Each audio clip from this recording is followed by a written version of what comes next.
Hey there, it's Iggy the Investing Iguana. Today we're tackling a big question. East versus West. Can Singapore's growth model survive? Singapore's been an economic rock star, but with the East and West playing by different rules, can this tiny nation keep up its winning streak? Stick around, because in this video, I'll break down Singapore's secret sauce for success. We'll explore the challenges ahead and how this economic powerhouse plans to navigate the global divide. By the end, you'll have a crystal clear picture of Singapore's economic future and what it means for you as an investor. So grab a snack, settle in, and let's dive in. First, let's set the stage. Picture the bustling streets of Singapore's financial district with its gleaming skyscrapers and fast-paced energy. The air is filled with a sense of purpose and determination as people from all walks of life hurry to their destinations, each playing a role in the intricate dance of commerce and progress. The city-state skyline is a testament to its remarkable economic achievements, with modern architecture that showcases its status as a global financial powerhouse. Now, contrast this scene with a quaint European village where life moves at a more leisurely pace. Cobblestone streets wind through charming buildings, and the aroma of freshly baked bread wafts from local bakeries. Here, the focus is on savoring the simple pleasures of life, and the economy is built around small, family-owned businesses that have been passed down through generations.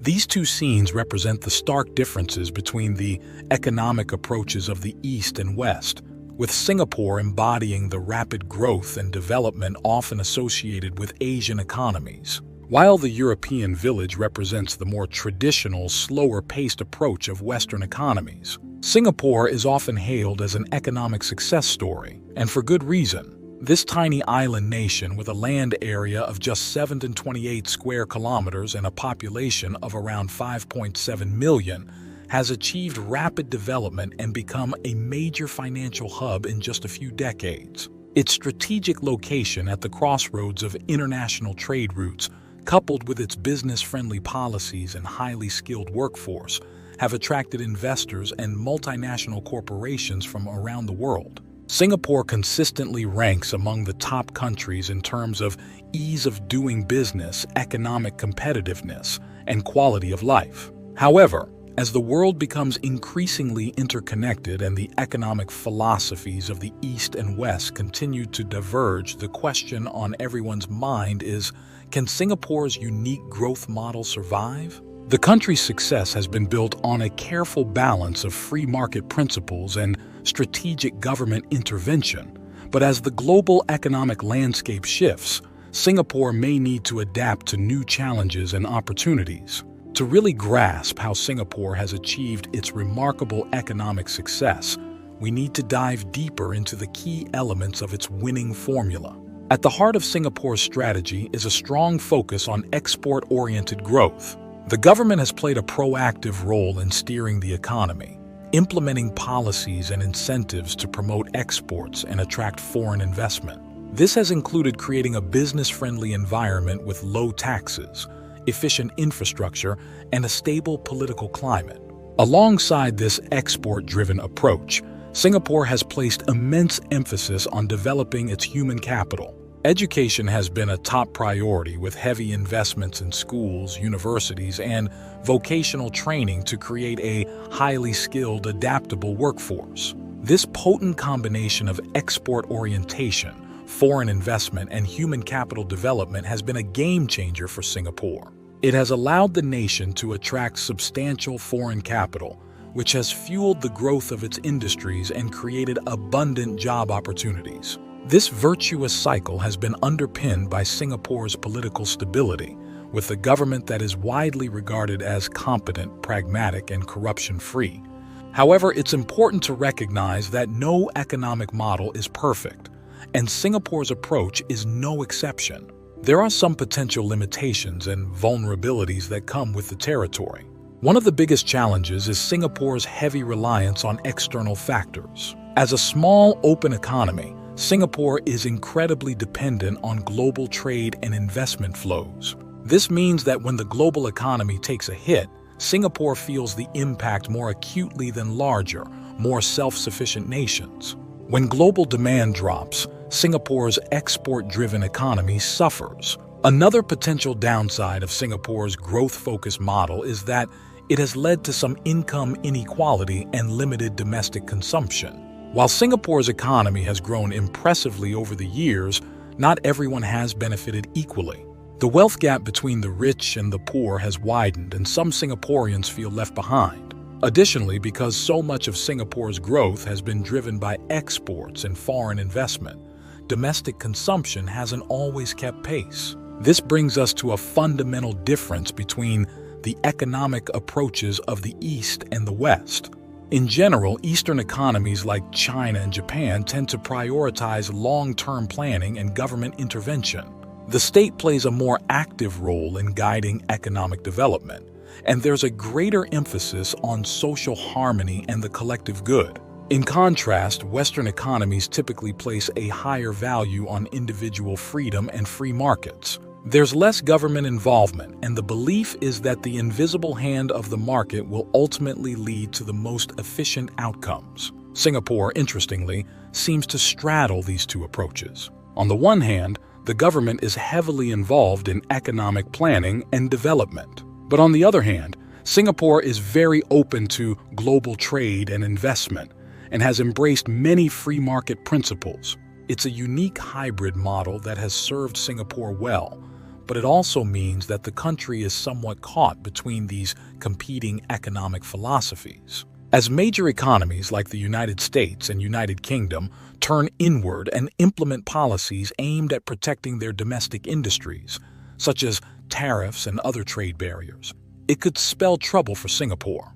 This tiny island nation has long relied on international trade as the lifeblood of its economy, with exports accounting for a significant portion of its GDP. If these protectionist measures lead to a global slowdown in trade, it would be a major headwind for Singapore, potentially slowing its economic growth and forcing it to rethink its reliance on external markets. But trade barriers aren't the only challenge on the horizon.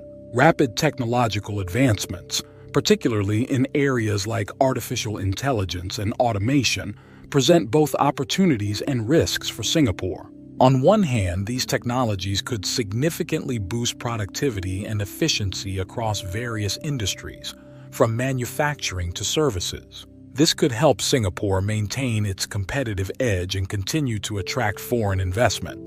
However, the flip side is that these same technologies could also displace many workers, particularly those in lower-skilled jobs. As machines and algorithms become increasingly capable of performing tasks that were once the domain of humans, it could lead to significant job losses and social upheaval. Singapore will need to carefully navigate these choppy waters, ensuring that its workforce is prepared for the jobs of the future while also managing the potential disruptions. Finally, Singapore recognizes that social cohesion is absolutely crucial for long-term stability and growth.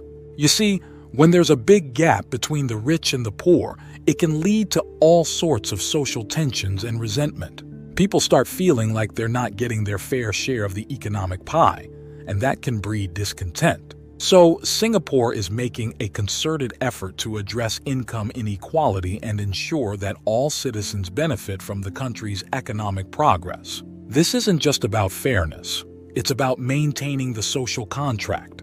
In other words, it's about ensuring that everyone feels like they have a stake in Singapore's success and that they're all pulling in the same direction. The government is taking steps to provide more support for low-income families, improve access to education and training, and create more opportunities for social mobility.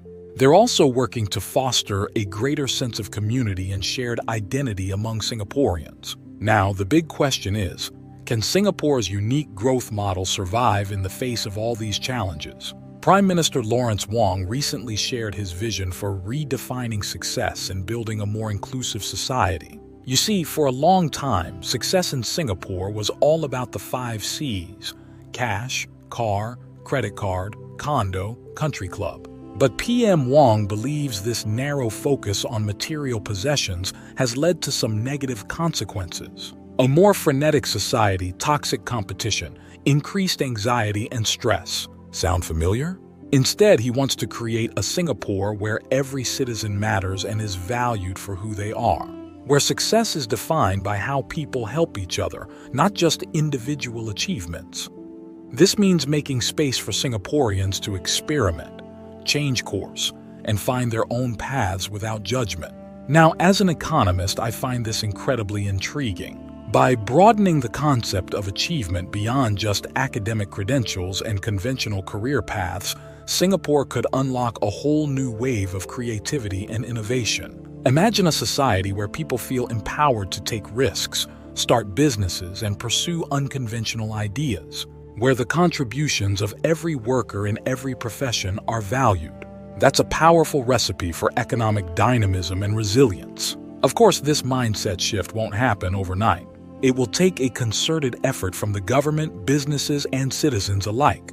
But if Singapore can pull it off, if it can redefine success and build a more inclusive economy, it could be a model for the rest of the world. If you found this video insightful, give it a thumbs up and share it with a friend. And if you want more savvy investing insights, be sure to subscribe to the Investing Iguana channel. Until next time, stay curious, stay invested, and keep on thriving. Iggy out.